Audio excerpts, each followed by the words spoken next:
faci, Kitty? Ce faci, iubirea mea? Ce sete? Da?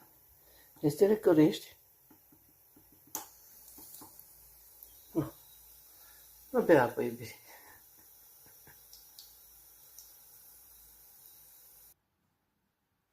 Ce, iubirea mea?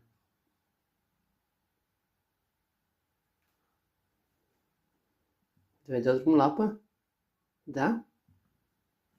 Da, iubire.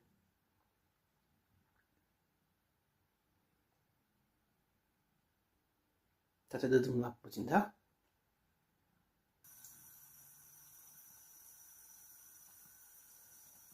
Și eu, iubirea mea, apă rece. Să te sărut. Bravo. Bravo, Kitty.